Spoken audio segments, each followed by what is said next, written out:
everyone. Can you hear me all right? Yeah. Thank you very much. My name is Bob Upton. I am the chairperson of the Rumney Marsh Burial Ground Renovation Committee. I am also the president of the Revere Society for Cultural and Historic Preservation. But I must tell you, there is a large group of people that maintain this burial ground. In addition to the city of Revere, will those members of the burial ground please raise your hands? The renovation committee. People have donated so much of their time. They've put so much time and effort into this burial ground. You know, we cherish these grounds. We value what's here and why it's here. These burial grounds were, as you will learn, were established in 1693, a little before my time. Thank you. For you people who don't know me, my name is Jeff Perlman, and I was a teacher in Revere for 36 years, mostly in middle school. And I definitely am going to heaven because I spent 36 years in hell, people tell me. But that's another story. I'm so glad to see such a big crowd here. I've had so many people tell me, gee, I didn't know we had a cemetery, and I've been by here a million times. But wait, you have no idea the significance of this cemetery. It's one of the oldest in Suffolk County. To begin with, I wrote a little poem I'd like to share with you for this occasion. And it goes like this. Welcome one and all, and let me take you around our gem of a site, the Rumney Marsh Burial Ground. Among the many graves lie over a dozen Negro slaves. We remember them now and then, not property, both women and men. One grave that must be seen is of a Winthrop. His first name is Dean. A governor's son, by privileged birth, is now interred within the earth. Mary Smith, the first to pass, her stone is to the east, under the grass. We citizens consider those who fell our veterans who went through hell. From the Revolution through many wars, they died fighting for a noble cause. Our community should bow its head, paying homage to these honored dead. Engravings abound, of which we will learn, of angels, of skeletons, ashes in an urn. Symbolism of a bygone age that one could not find on a history page. In conclusion, it is my sincere pleasure to share with you our community's treasure. Now, before I begin the tour, thank you. Before I begin the tour, I'd like to talk about a couple of things. Being a history teacher, being one who's delved in Revere history since, believe it or not, 1976. Just to let you a little bit of a background, just to let you know that I'm not some drunk that they picked up off the street and said, in 1976, we celebrated our bicentennial. There's still a few of us old timers around that remember that. And I said to myself, you know, Revere must have a history of 200 years. Let me see what I can do by digging some stuff. I was teaching at the Lincoln School at the time. And so I went to the Revere Journal and I said to Dickie Powers, who was the editor at the time, do you mind if I write a weekly article beginning with the Native American Indians, going up to the history of Revere Beach? And he said, yeah. I said, I don't even want to get paid for it. I'll just be glad to do it. And that's how it all started. And then, fast forward into the 80s, Dr. Malfitano at the Lincoln School was just installing computers. And he needed someone to volunteer to come up with an elective for the 8th grade. And I raised my hand. I said, I have a 16-week curriculum on local history. I'll be glad to use my articles. And sure enough, it became a course. And I'm happy to say that Mr. Perlo at the high school is now having it run at the high school as well. So, so I've been writing and speaking about Revere, not just about the cemetery, as you'll see in a minute. But what I want to talk about is the wonderful museum we have here in the city that many of you have not been to yet, but I urge you to go. The Revere Society for Cultural and Historical Preservation is an organization dedicated to the collection, sorting, and presenting of our local city's past. Our museum is located at 108 Beach Street, and it occupies a corner lot once held by the Immaculate Conception Church, which was erected over a century ago. We strive to educate our citizens, especially students, by giving lectures and conducting tours within our museum. Several floors contain iconic pictures and prime resources concerning our history and culture. From memorable photos of Revere Beach in its glory to a room dedicated to Horatio Alger Jr., a man who was born in Revere and an author in the late 19th century, we members encourage everyone to enjoy the museum and add to its collection. Lectures have included subjects as varied as the Battle of Chelsea Creek, Slade's Mill, as well as the life of Horatio Alger Jr.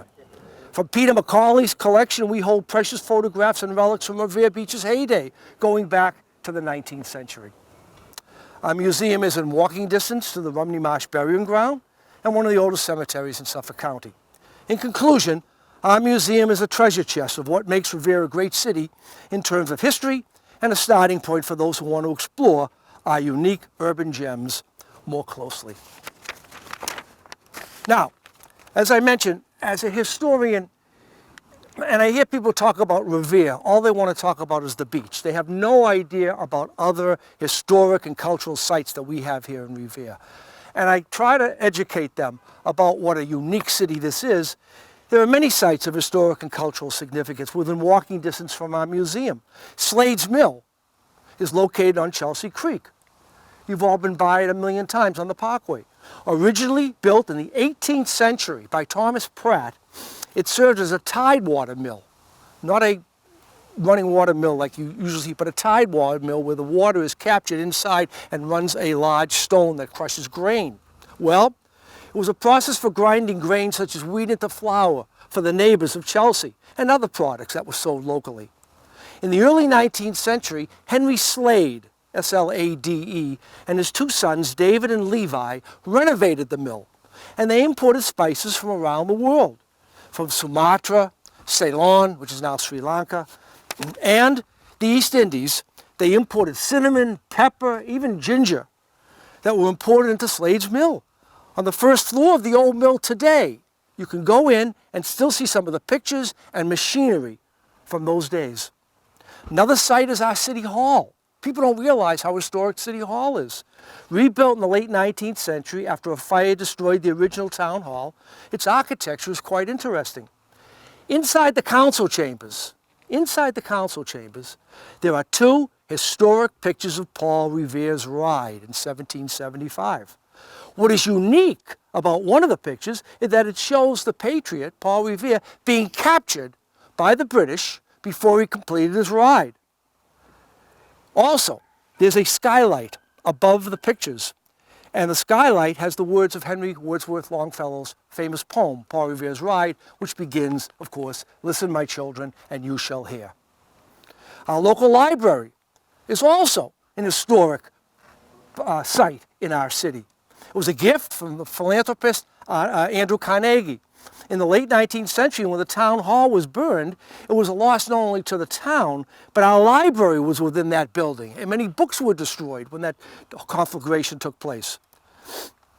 With help from the Women's Club of Revere, led by a woman whose name was Miss Samantha Sparhawk, Mr. Carnegie agreed to donate $20,000 to the town, which was matched by the Revere Journal to construct a new library.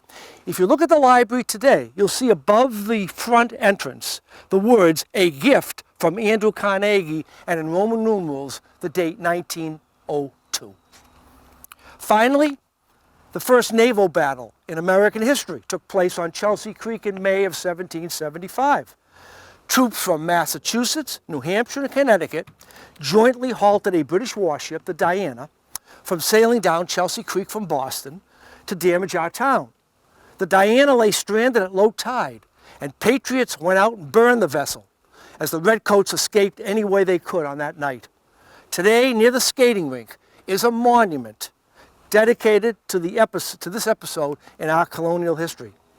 Besides these historic and cultural sites, there are several houses in our city as well that are over 200 years old. Many have been renovated, but they remain on the same site.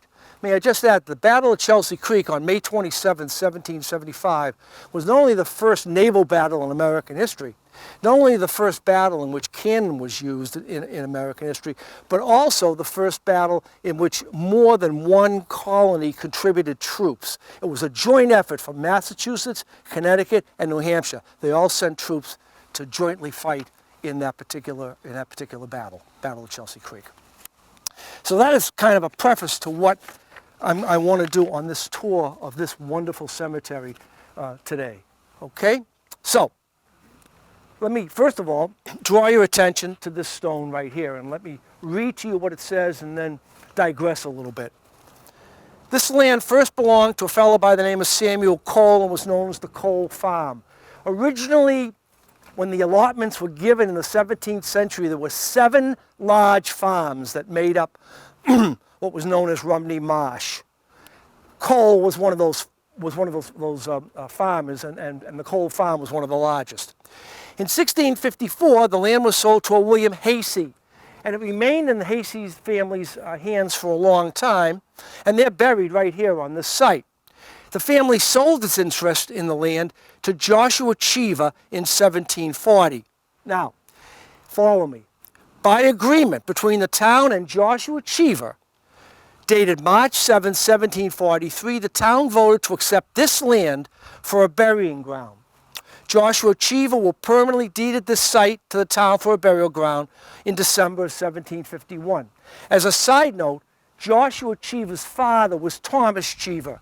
He was not only the first minister at the Unitarian Church up here on Beach Street, but he was also Revere's first teacher. He held a school in his house off of Broadway for young boys to become ministers. Thomas Cheever.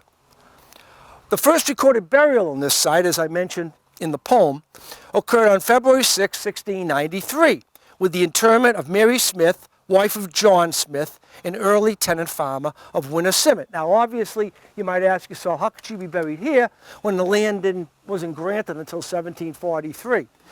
Before the land was granted, those who passed away were buried in the tombs at the church up here on Beach Street. The remains were taken, Mary Smith's of course, and then interred here after Joshua Cheever gave the land to our town of Chelsea, which we were known as in those days. Here also lie buried numerous early settlers and inhabitants of Rumney Marsh, whose graves we are going to see this afternoon, and surrounding, including Dean Winthrop. I'll talk about him in depth. He was one of the sons, the last son, born of John Winthrop, governor of Massachusetts, and a fellow by the name of Phillips Payson. We call him the fighting pastor Phillips Payson, an extraordinary man who was not only the minister at this church that Thomas Cheever was in the 18th century, but he was also a hero at the Battle of Lexington. Let me tell you this interesting story. When war broke out in April of 1775, Reverend Payson was the minister. He stepped down from the pulpit and he volunteered to fight in the Battle of Lexington. Actively, he wasn't involved, but he did cut off troops at Menotomy, which is today Arlington. Had those troops gotten to Lexington, the results might have been a lot different at Lexington and at Concord. So he was a hero. Then right after that, he went back to the pulpit. That was the only action he saw.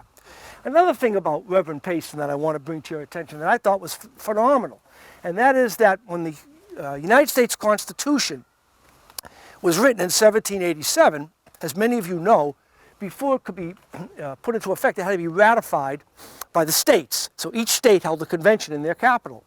And so in Massachusetts, the delegates met in Boston. The delegate to Chelsea was none other than Phillips Payson. Now here's the thing. Despite being a minister, when the question came up, should there be a religious qualification to run for office in the United States, he said no. He believed in a separation of church and state, despite the fact that he was a clergyman himself, Reverend Phillips Payson. Of course, Payson Street over here is named after him. Okay, buried here are 16 slaves. We'll talk about them. They're over on the north wall. Veterans of the colonial and revolutionary wars, and their names are on this stone, and I'll tell you about that in a minute. And they're buried, there are people buried here from the Revolutionary War right up to the Civil War.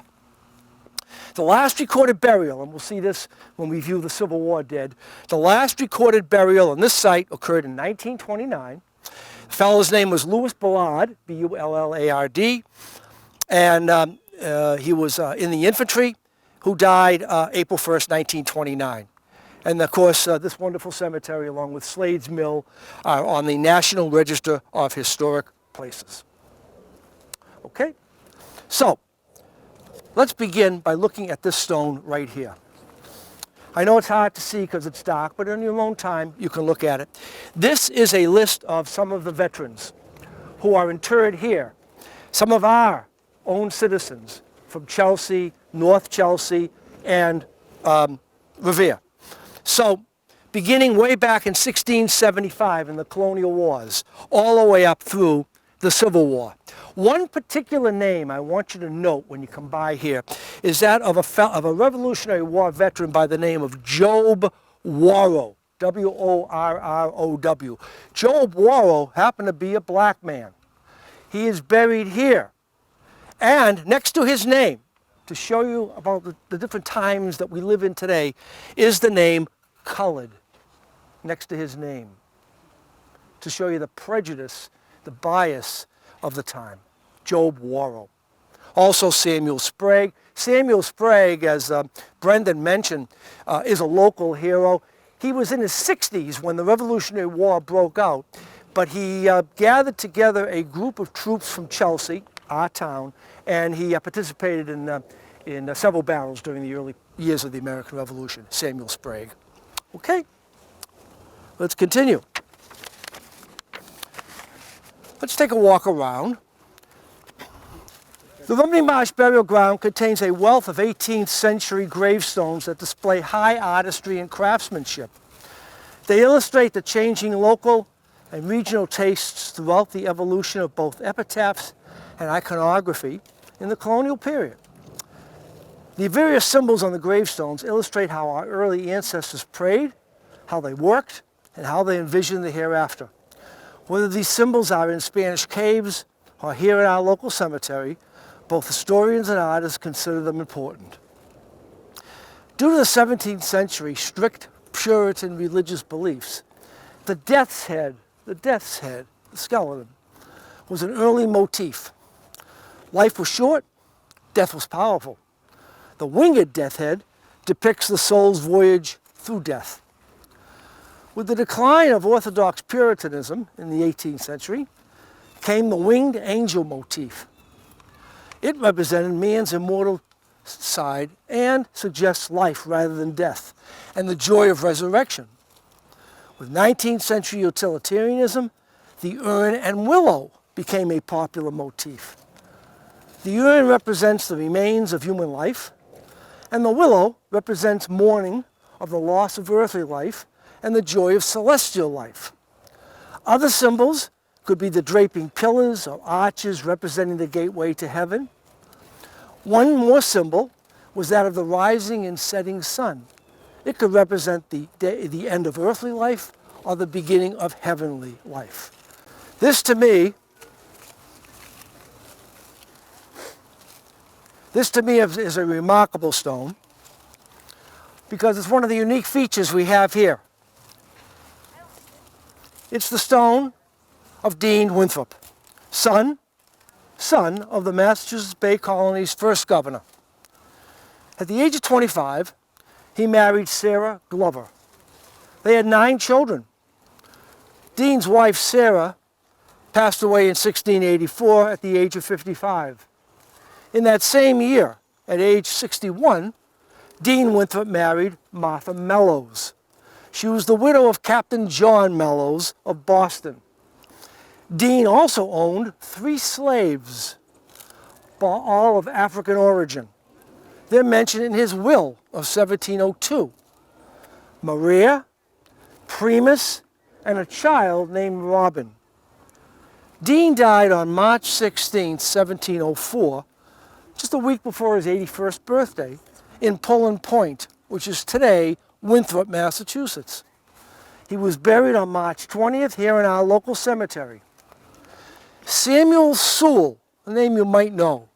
Samuel Sewell, a prominent judge, businessman, and printer in Massachusetts, who was notorious for his involvement in the Salem witchcraft trials of 1692, of which later he apologized, by the way, provided an account of Dean Winthrop's burial in his diary. These are his words of the day that Dean Winthrop died, and I quote, Mr. Dean Winthrop of Pullen Point dies upon his birthday, just about the breaking of it. He was taken at 8 o'clock the evening before. As he sat in his chair, sunk first, being set up, he vomited, complained of his head, which was almost his last words, hardly spoke anything after his being in bed. 81 years old, he is the last of Governor Winthrop's children. Buried by his son and 3 daughters, pallbearers were, and he only gives the last names, Russell, Cook, Hutchinson, Sewell, Townsend, and Page. I helped lower the corpse into the grave. Madam Page went in her coach. Major General and Captain Adam Winthrop had scarves and led the widow. A very pleasant day went by. End of quote. There were 6 pallbearers mentioned by surname in pairs on either side of the casket. His widow and second wife Martha died 12 years later on January 22nd, 1716, at age 90. The town of Winthrop was incorporated in 1852 as it broke away from Chelsea, from Chelsea at the time. We broke away, by the way, just to let you know, we broke away from Chelsea in 1846 and became the town of North Chelsea. In 1852, Winthrop, which had been part of Chelsea, broke away. It was Pullen Point. It became the town of Winthrop. The town obviously is named after Dean Winthrop's father, John, the first governor, and each year a group from the Dean Winthrop house in Winthrop come here and lay a memorial wreath right here at the stone of Dean Winthrop. The American Civil War, which occurred between 1861 and 1865, was the most horrific episode in American history. Approximately 700,000 Americans lost their lives in this tragedy. In other words, more servicemen were killed during the Civil War than in all our wars, from the Revolution right up through Vietnam.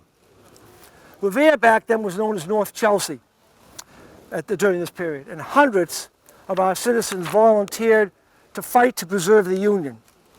Here in this hallowed earth, the Rumney Marsh Burial Ground, lie 13 patriots from North Chelsea who risked their lives for our grateful nation. When I teach about the Civil War in local history, I tell my students, don't look under Revere if you want to find out who the citizens were that paid the supreme sacrifice during the Civil War. You must look under North Chelsea, because between 1846 and 1871, that was the name of our town. In 1871, we then changed our name to the town of Revere, and remained a town until 1915, when we elected our first mayor, Arthur Curtis, and we became the city of Revere in 1915. Okay? So, if you're looking up people who participated in the Civil War from our community, you'd have to look under North Chelsea. And here are the graves. And just to mention those that are deceased, to give them the honor, John Sewell, Company H, 50th Massachusetts Infantry, died April 29th, 1886. Caleb Russell, Company E, 30th Massachusetts Infantry, died January 14th, 1863. Cornelius Nye, died May 11th, 1868. Joshua White, U.S. Navy, died January 10th, 1887. Samuel Kehoe, Company D, 1st Heavy Artillery, died February 24th, 1896. Christopher Richardson, Company B, 1st Heavy Artillery, died May 25th, 1896. Patrick Murphy, Massachusetts Infantry, died August 21st, 1897. Harrison Reed, Company E, 44th Mass Infantry, died April 23rd, 1904. Joseph Pratt, Company K, 32nd Massachusetts Infantry, died October 12th, 1862. Daniel Kahn, Company E, 28th Mass Infantry, died July 4th, 1911. Thomas Kerwin, Company K, 17th Massachusetts Infantry, died February 6, 1911. William Cook, Company A, 1st Massachusetts Cavalry, died August 31st, 1910. And the last to die, Louis Ballard, the last one buried here, actually died April 1st, 1929. Also, I have to mention something else. Near the stone at the beginning of our cemetery with all the names of the veterans is a plaque in the ground. That plaque in the ground is of Charles Biber. He was a recipient of the Congressional Medal of Honor. He died in Revere, but his burial was at Woodlawn. He was a gunner's mate in the U.S. Navy, and he died in December 23rd, 1864, aboard the USS Agawam in a powder boat explosion. These stones are clustered around a pyramid of Civil War cannonballs that serve as a memorial to the soldiers and sailors who fought in that war. We citizens of Revere continue to pay homage to these veterans. In the words of our 16th President, Abraham Lincoln, quote, that from these honored dead, we take increased devotion to that cause for which they gave their last full measure of devotion, that we here highly resolve that these dead shall not have died in vain, that this nation under God shall have a new birth of freedom, that this government of the people, by the people, and for the people shall not perish from the earth. The Civil War. Our last stop on our tour is a site that I personally am very proud of. Many of us find it hard to believe that our citizens at one time owned slaves and consider them a part of their property. Truth be told, Massachusetts Bay was the first slave-holding colony in New England.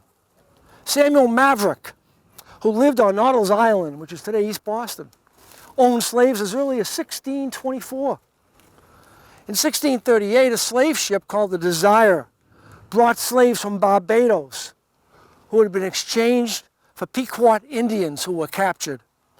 In 1641, it is reported that not only did Governor John Winthrop own slaves, but he legalized that practice that year.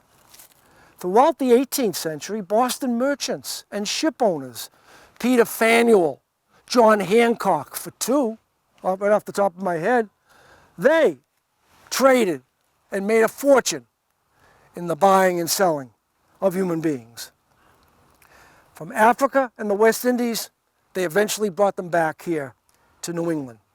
The slave population, by the way, of Massachusetts in the mid-18th century was 2.2% of the total population. Many lived and worked in coastal towns, like here. Many worked as servants, as well as in the distilleries. With the writing of the Massachusetts Constitution in 1780, slavery slowly declined in our colony. Several court cases arose in which slaves sued their masters for their freedom. The practice was finally abolished when it was ruled that slavery was inconsistent with our state constitution. Here at the Rumney Marsh Burial Ground are unmarked graves of some 16 Negro slaves, human beings.